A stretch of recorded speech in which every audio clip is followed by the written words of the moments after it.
1 मे पासून बघा तुम्ही जेव्हा रविवार असतो तेव्हा 20,000 गाडी इथे बघा.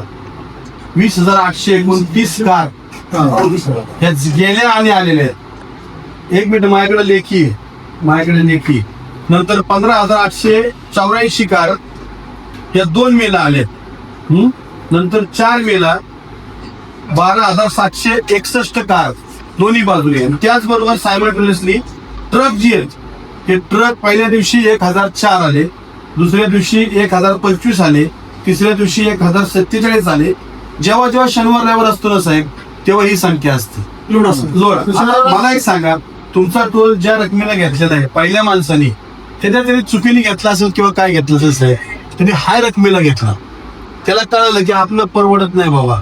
त्यांनी गाड्या सोडून साहेब हा हिशोब तुम्ही लावलेला आहे तरी त्याला ते परवडत नव्हतं म्हणून त्यांनी सोडून दिला. आता हा हिशोब जर माझ्याकडे असेल तर हा हिशोब ज्युरी सगळ्यांकडे आहे. लक्षात घ्या.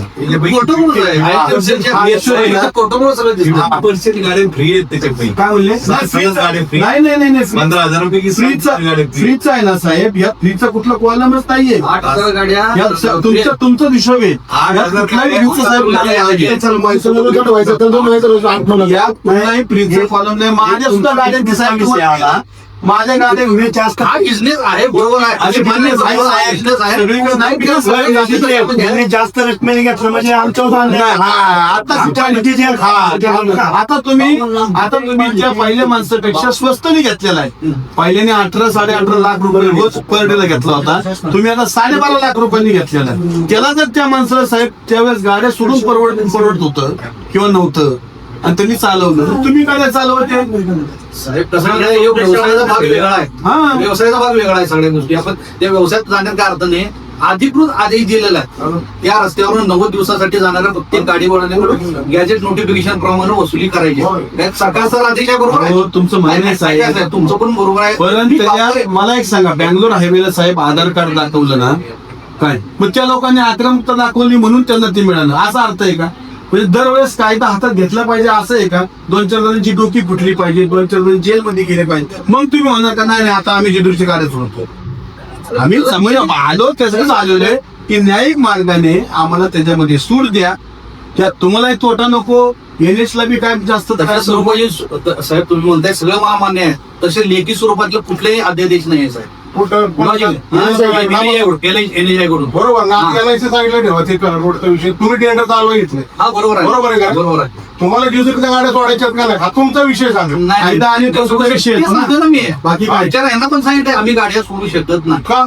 अहो साहेब सोडू शकत नाही. जर कुठे तिथं आमची प्रकार काढला. हो साहेब ऐका ना माझं क्षणापणे साहेब मला कुठल्याही प्रकारचा लेखी आदेश नाही या गाड्या सोडायच्या म्हणून. येण्याच्या लेखी आदेश देऊन दे आम्ही गाड्या सोडतो. ऐका ते देऊ शकत नाही. हा तुम्ही आम्हाला त्यांच्याकडे पाठवतात ते तुमच्या ऍक्च्युली सरकारनं दिलेला आदेश वसुलीचा.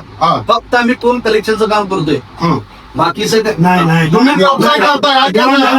तुम्ही व्यवसाय करताय. आम्ही व्यवसाय करतोय. कलेक्शनचं काम करत नाही. कलेक्शन एक उद्योग असा आहे साहेब, हा एकमेव टोल नाका उदाहरणार्थ दाखला असा आहे.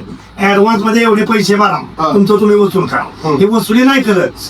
हे टोल नाक्याचं आता असं आहे. आम्ही 5-5 मिटिंगा केल्या. XYZ जो जुना कॉन्ट्रॅक्टर असेल त्यांनी XYZ ऑलरेडी रक्कम भरली, तो इथं रोज गोळा करतो. यांनी महागमध्ये टोल नाका घेतला म्हणजे याचा अर्थ स्थानिक राखून तुम्ही जी कर घेणार का? तुम्ही विचार करायला पाहिजे होता ना की ह्या टोल नाक्यावर 10 आंदोलन काढल्या किंवा साडेबारा काय हटावाची रक्कम आहे ती परवडणार नाही. हा टोल नाका वेगळ्या धर्तीवरच आहे. हा तो करा तो हिशोब हा पिऊचा टोल म्हणजे तो बांधता हा सदर करा तसा हा नाही.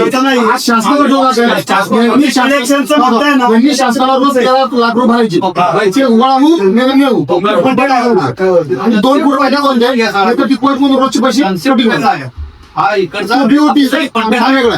साहेब आम्ही आहे ना आतापर्यंत NHI चालू होत असताना या सगळ्यांनी गेले 4 वर्ष याच्यातच रोज आंदोलन आहेत. इथं 8 महिने आम्ही चित्रीकरण पूल थांबवला. 8 महिने म्हणजे याचा अर्थ डिपार्टमेंटची ओळख नाही का? आणि डिपार्टमेंटचं म्हणणं स्पष्ट आहे आम्ही टेंडर करतो एकाच टाइमला एवढे बघा तुम्ही कसंही वसूल करतो. गव्हर्नमेंट मान्य आहे ना. हा कन्सेप्ट कसा आहे तो एक पब्लिक फंडेड आहे. ते ठराविक रक्कम सांगितली आहे ते डिलीट गुरु पे नाही. जाऊन भेटा आणि यांच्यावर काय समोर